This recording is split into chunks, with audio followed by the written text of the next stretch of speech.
हम डूबेंगे सनम, तुम्हें भी ले डूबेंगे। आज पूरे विश्व की हालत यह बनी हुई है। आज किसी भी देश को छेड़कर देख लीजिए, वो मधुमक्खी की छत्ते के समान आपको जो है वो काटने को दौड़ेगा। इन तमाम देशों ने अपना जो डिफेंस बजट है उसको इतना ज्यादा इंक्रीज कर लिया है, वेपन्स के ऊपर इतना पैसा खर्च किया है और इतना इकट्ठा कर लिया है इन्होंने जखीरा कि अगर किसी दूसरे देश पर आक्रमण करना हो तो ये सभी देश जो है वो तैयार बैठे हैं। इनको कोई भी जो है वो सोचने और समझने की जरूरत ही नहीं पड़ेगी। और खासतौर पर अमेरिका, जो कि दूसरे देशों के लिए दलील देता है कि आप जो है वो जितने भी वेपन्स हैं उनका प्रोडक्शन कम कीजिए, जबकि पूरे विश्व में सप्लायर और मैन्युफैक्चरर यूएसए ही बना हुआ है। न्यूज क्या है? रिसेंटली न्यूज आई है सिप्री की तरफ से।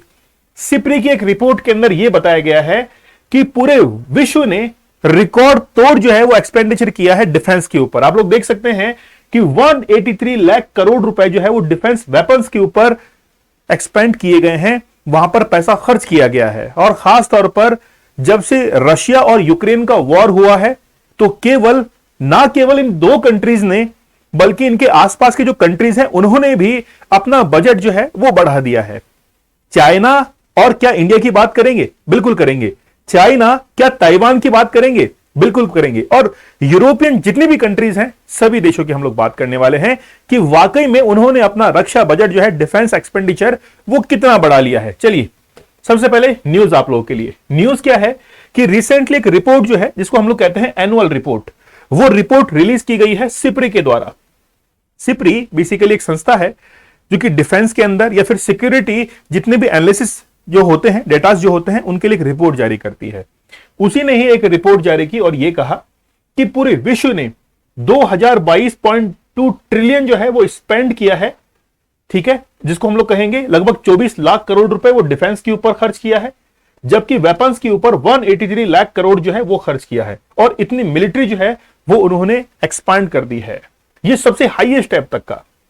अच्छा देखिए, this information on the defence expenditure of countries around the world has been given in the annual report of Sweden.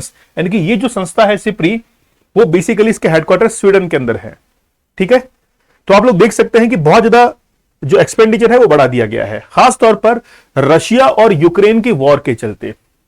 हुआ क्या है रिसेंटली वो सुनिए आप लोग। सिप्री ने एक जैसे ही रिपोर्ट जारी की उसके बाद में तमाम जो देश थे उन्होंने कहा कि ये रिपोर्ट जो है वो बेसिकली हमारे पूरे यानी कि कंट्री के जितने भी वेपन्स है उसको भी बता रही है। यही नहीं, इसके साथ में इस रिपोर्ट के अंदर यह भी कहा गया कि अगर आज वास्तव में युद्ध वॉर अगर छिड़ता है तो वो सेकेंड वर्ल्ड वॉर और फर्स्ट वर्ल्ड वॉर के अंदर जितना एक्सपेंडिचर किया गया था वही एक्सपेंडिचर, वही हालात जो है वो वर्तमान में बने हुए हैं।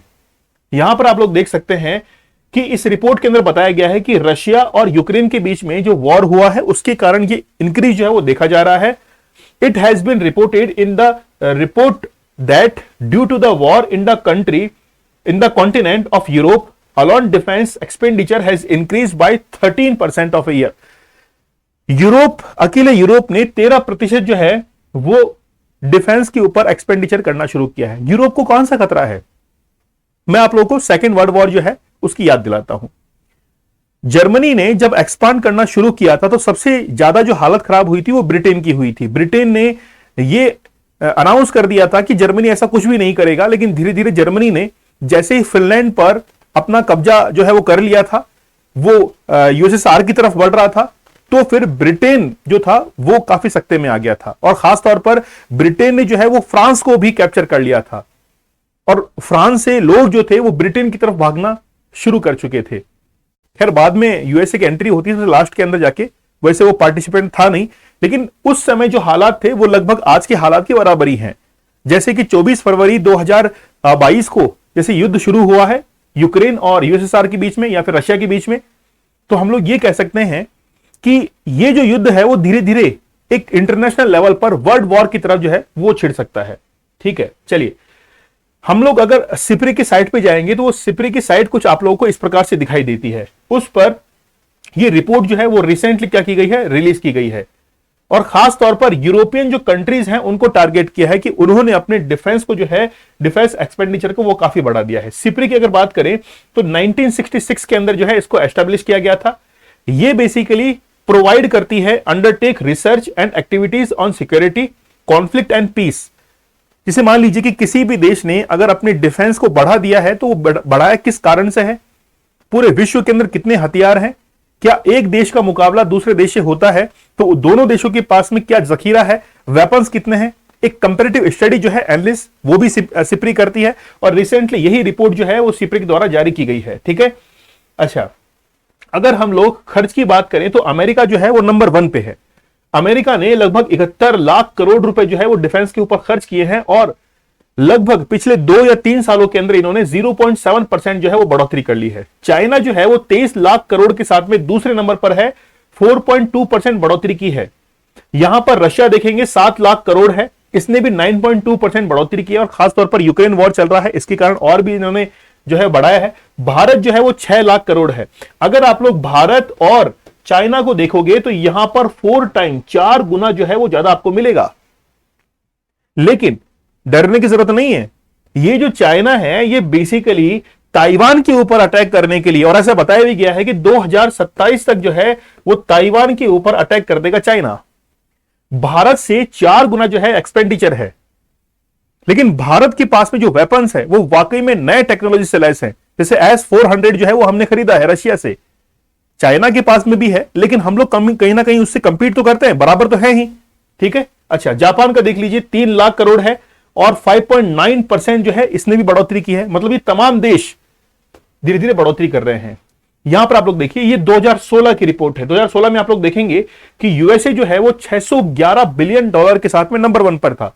ये 2016 की रिपोर्ट है। अभी जो हमने देखा वो लगभग आपको मिलेगी 2020 की रिपोर्ट। ठीक है, फिर यहां पर चाइना जो है वो सेकंड नंबर पर है। यहां पर आप लोग इंडिया देखेंगे वो 56 है। 2016 के अंदर भी भारत से 4 गुना ही था। ठीक है, भारत से 4 गुना ही एक्सपेंडिचर जो था वो चाइना का था। ठीक है, चलिए फिर देखिए यूक्रेन जो है, यूक्रेन केवल यही नहीं, इसके आसपास के जो कंट्रीज हैं उन्होंने भी अपने डिफेंस बजट को जो है वो इंक्रीज कर दिया है, क्योंकि खतरा तो इनके ऊपर भी है। क्योंकि रिसेंटली फिनलैंड जो था वो 31वां देश जो है वो बना है, किसका, नाटो का मेंबर बना है। अब स्वीडन की बारी आएगी। तो धीरे धीरे यूक्रेन के जितने भी नेबरिंग कंट्रीज हैं वो भी अपने जो डिफेंस एक्सपेंडिचर है वेपन्स के ऊपर उसको धीरे धीरे इंक्रीज कर रहे हैं। चाइना को हम लोग नहीं भूल सकते, क्योंकि चाइना जो है वो ताइवान पर अटैक करने के लिए अपने जो डिफेंस बजट है उसमें 4.2% जो है वो इजाफा कर चुका है। मतलब नजर जो है वो इसकी बड़ी खराब है। तो हालात जो है वही बन रहे हैं कि हो सकता है कि वर्ल्ड वॉर 3 हो जाए, लेकिन पहले हम लोग वर्ल्ड वॉर 2 के साथ में तो कंपेयर कर लें।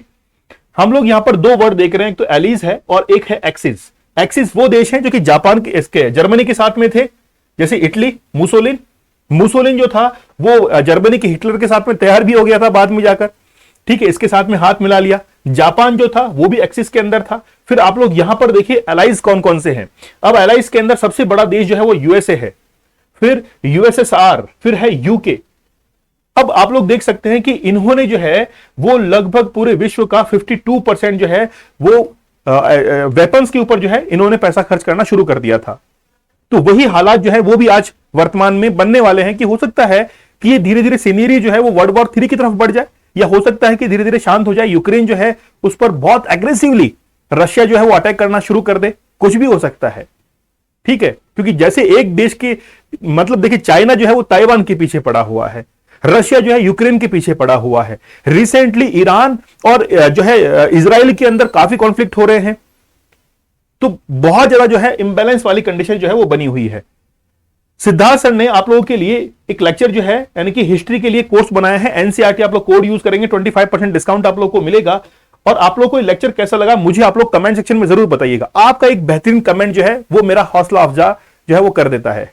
ठीक है, लेक्चर कैसा लगा मुझे आप लोग कमेंट सेक्शन में जरूर बताइएगा। स्टडी ग्लोस को आप लोग को सब्सक्राइब करना नहीं भूलना है। आप लोग देखते जरूर हैं लेकिन सब्सक्राइब नहीं कर रहे। ठीक है, तो चलिए मिलते हैं हम लोग नेक्स्ट सेशन के अंदर।